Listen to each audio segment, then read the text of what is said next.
ಬೇಸಿಗೆ ಪ್ರಾರಂಭಕ್ಕೂ ಮುನ್ನವೇ ನಗರದಲ್ಲಿ ದಿನೇ ದಿನೇ ಕುಡಿಯುವ ನೀರಿಗೆ ಹಾಹಾಕಾರ ಹೆಚ್ಚಾಗಿದ್ದು ಒಂದು ಬಿಂದಿಗೆ ನೀರನ್ನು ಪಡೆಯಲು ಪರದಾಡುವಂತಹ ಪರಿಸ್ಥಿತಿ ನಿರ್ಮಾಣವಾಗಿದೆ. ಹಾಗಾಗಿ ನಗರಸಭೆ ವಿರುದ್ಧ ಸಾರ್ವಜನಿಕರು ಸಿಡಿಮಿಡಿಗೊಂಡ ಸನ್ನಿವೇಶ ನಡೆದಿದೆ.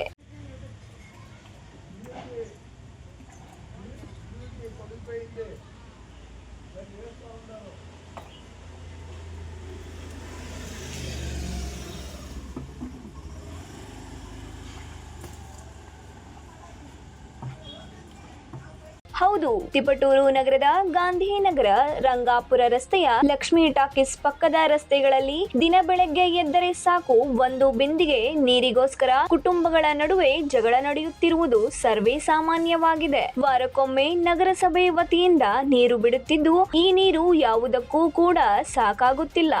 ಈಗಾಗಲೇ ತಿಪಟೂರು ನಗರದಲ್ಲಿ ಹೇಮಾವತಿ ನೀರು ತಿಂಗಳು ಆದರೂ ಬರದಂತಹ ಪರಿಸ್ಥಿತಿ ನಿರ್ಮಾಣವಾಗಿದೆ. ಈ ನಡುವೆ ಹಿರಿಯರು, ಮಹಿಳೆಯರು ಸೇರಿದಂತೆ ಮಕ್ಕಳು ಬೆಳ್ಳಂಬೆಳಗ್ಗೆ ನೀರಿಗಾಗಿ ಪಾಳೆ ನಿಲ್ಲುವ ಸ್ಥಿತಿ ಬಂದಿದೆ. ಇನ್ನು ಮಕ್ಕಳು ಶಾಲೆ ಬಿಡುವಂತಹ ಪರಿಸ್ಥಿತಿ ನಿರ್ಮಾಣವಾಗಿದೆ. ನಗರಸಭೆಯ ವತಿಯಿಂದ ಬೋರ್ವೆಲ್ ಮೂಲಕ ನೀರು ಬಿಡುತ್ತಿದ್ದು 10 ಬಿಂದಿಗೆಯೂ ಕೂಡ ಸಿಗದಂತಹ ಪರಿಸ್ಥಿತಿ ನಿರ್ಮಾಣವಾಗಿದೆ.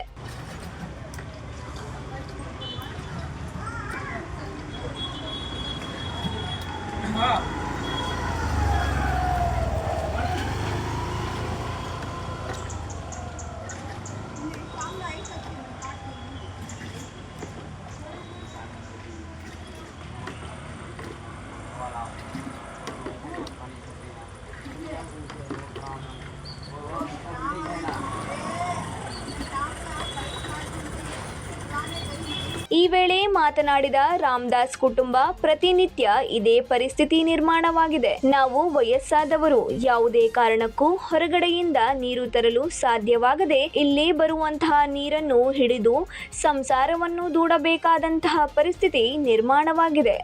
ಈ ಭಾಗದಲ್ಲಿ ಸುಮಾರು 10 ರಿಂದ 12 ಕುಟುಂಬಗಳು ವಾಸಿಸುತ್ತಿದ್ದು, ಇಷ್ಟು ಕುಟುಂಬಗಳಿಗೆ ಕೇವಲ ಒಂದು ನಲ್ಲಿ ಇದ್ದು ಆನೆಯ ಹೊಟ್ಟೆಗೆ ಅರೆಗಂಜಿಯಂತೆ ಆಗುತ್ತಿದೆ ಎಂದರೆ ತಪ್ಪಾಗಲಾರದು ಎಂದರು.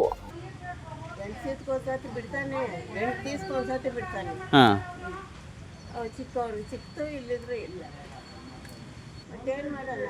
ಮಗಳಿಗಾಗಿ ಕೊಟ್ಕೊಂಡಿರ್ತೀನಿ, ಪಕ್ಕ ಏನು ತಡೆಯಲ್ಲ. ಮಗಳ ಮನೆ ಕೊಟ್ಕೊಂಡಿರ್ತೀನಿ, ಕುಡಿಯೋಕಿನ್ನೂ ಆಗಲ್ವಲ್ಲ, ಯಾಕೆ ಬಲೆ ಬಾತ್ರೂಮ್ಗೆ ಅಷ್ಟೇ.